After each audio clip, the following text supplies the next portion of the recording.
aclarar un punto. ¿Tú sabes qué currículum tiene la presidenta de la convención? Elisa Loncón. Magíster y doctorado en universidades europeas y americanas. Es una académica universitaria de gran prestigio. Y como eso tú te vas a encontrar con una buena cantidad de constitucionalistas, abogados, profesionales, intelectuales. Pero a veces han sido decanos de facultades. Pero a veces los títulos, yo tengo muchos títulos también y tengo muchos títulos universitarios estudiados. Y eres un caballero, por eso. Distintas cosas, sí, pero el título, cuando tú te ves coaptado por una ideología, se te olvidan los conocimientos técnicos y antepones la ideología. La presidenta, a la cual yo respeto porque es una persona que ha estudiado, una persona de pueblo originario, yo no comparto que sea la presidenta de un pueblo que muchos de ellos dicen que no son chilenos, que no le interpretan los símbolos de la patria y ella va a presidir la Constitución, que va a ser una Constitución para Chile. No lo entiendo. Pero obvio, es que estás generalizando. En los pueblos originarios hay muchos que no participan de la institucionalidad, que no votan en las elecciones. Por ejemplo, el mismo Héctor Yaitul es un crítico del sistema. Y una vez yo tuve una conversación con él y me dijo: usted es igual que cualquiera porque ustedes representan el sistema. Pero ella no es de ese mundo, es como decir los chilenos. Cuando hablamos de los pueblos originarios, dentro de ellos hay muchos que quieren reivindicar su identidad, su pertenencia, quieren reconocimiento constitucional, como ocurre en muchas democracias del mundo, donde la población indígena es muy numerosa, y han llegado a grandes acuerdos, porque en Chile no podemos. Y en segundo, tú vas a conversar con los que están más disponibles a hacerlo, y vas abriendo el camino. Yo creo que el país está iniciando un proceso que yo tengo mucha esperanza, que sé que hay riesgo, pero tengo muchas esperanzas, y yo creo que tienen una tremenda presidenta. Además, mira el discurso que ella hace. Ella habla de refundar Chile. Eso se ha hecho varias veces en la historia de Chile. Pero yo no estoy de acuerdo. ¿Se fija? Y además el país, la gran mayoría de Chile los que votaron, el 80% de la gente pidió una nueva constitución, el 80%. Había gente de derecha también. Por eso que la nueva constitución tiene que ser para todos, la casa común, como dicen algunos, y no podemos prejuzgar antes ni generalizar, porque te vas a encontrar dentro del proceso muchas tendencias, matices, grupos, y eso hay que prepararse para que sea un debate real. Sí, los antecedentes que yo tengo no son de prejuicios, son juicios con antecedentes, y después podemos profundizar. Pero ya tenemos nuestra nueva sección que se llama Café Constituyente, que todas las semanas vamos a estar con Marcela Cubillo, que ya está con nosotros, la mujer constituyente más votada de Chile, para que nos cuente un poquito, y me imagino que estaba escuchando la conversación, para que nos cuente un poquito desde tu perspectiva. Por cierto, siempre hay dos perspectivas distintas. Tú ves que acá ya tenemos dos visiones distintas con respecto a la presidenta de esta convención. Y podemos convivir con dos visiones distintas. Y más, van a haber muchas más que dos. Hay mucho más de dos, por cierto. Y queremos escuchar un poquito a Marcela. ¿Cómo estás, Marcela? Gusto saludarte. Marcela. Muy bien, muchas gracias. Hola, Checho, hola, senador Guillesi, lo estaba escuchando. Yo creo que de esta semana hay tres cosas que son importantes en la convención y que a mí no me gustaron o no son buen indicio. Lo primero es que la convención haga, en el fondo, noticia por algo en lo que no tenemos atribuciones, que fue esta declaración, ¿no es cierto?, que básicamente casi 2/3 de la convención reivindican la violencia como un método de acción política válida cuando se trata de conseguir o avanzar en su agenda.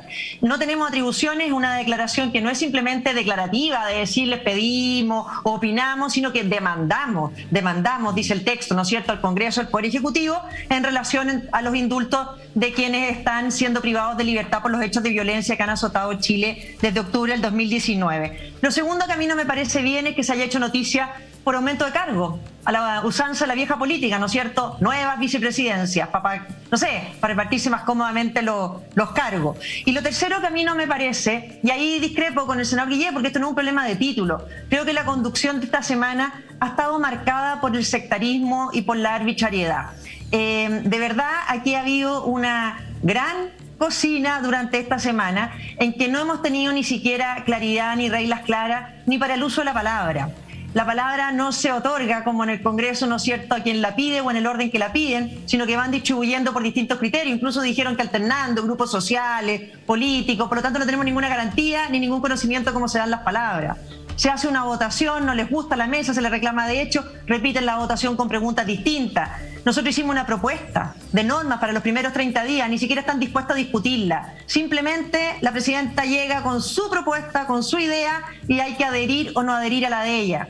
Tuvimos que defender, Checho, el derecho a votar en contra de las declaraciones que tenía el Frente Amplio y la Lista del Pueblo para el tema de los presos, como le llaman ellos, los presos de la revuelta. Nos querían hacer simplemente elegir la 1, la 2 o abstenerse. Bueno, pero ¿cómo? Tuvimos que pelear hasta el derecho a votar en contra. Entonces, yo creo que está siendo hasta ahora conducida con mucha arbitrariedad.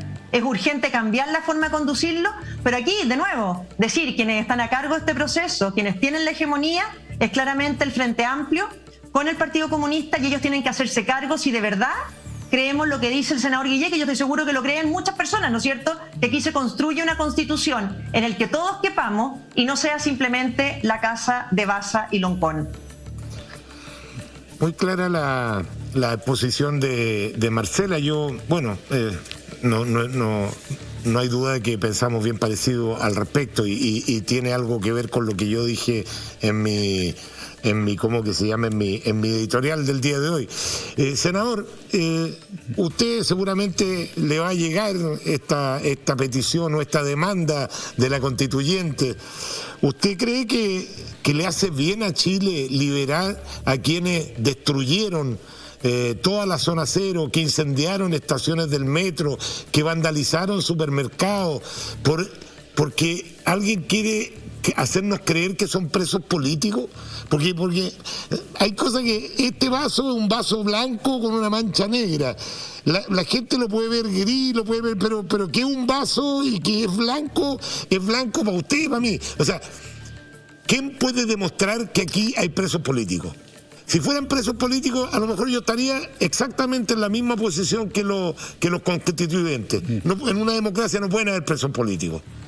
Y estos no son presos políticos, este es un poder independiente del Estado que lo está procesando, que los tiene condenados algunos y que están y hay que dejar que opere ese poder. ¿Qué tienen que ver los constituyentes con eso?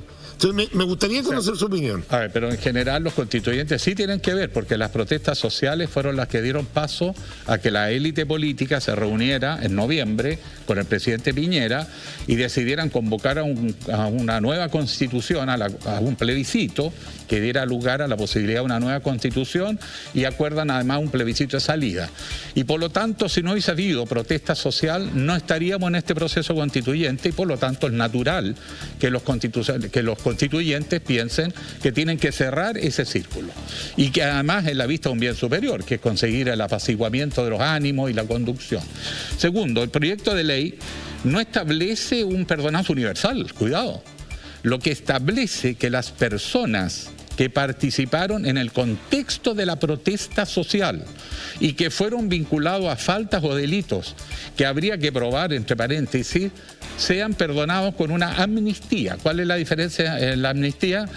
Es que la aprueba el Congreso y es general para quienes cumplen con la condición. El que fue a incendiar no está en un contexto de protesta. Tenemos que interrumpirte porque tenemos que ir a la franja, pero está muy interesante. Marcela, espéranos un ratito porque vamos a la franja, tenemos que cumplir con el horario, usted mejor que nadie sabe. Vamos y volvemos. Está muy interesante esta conversación.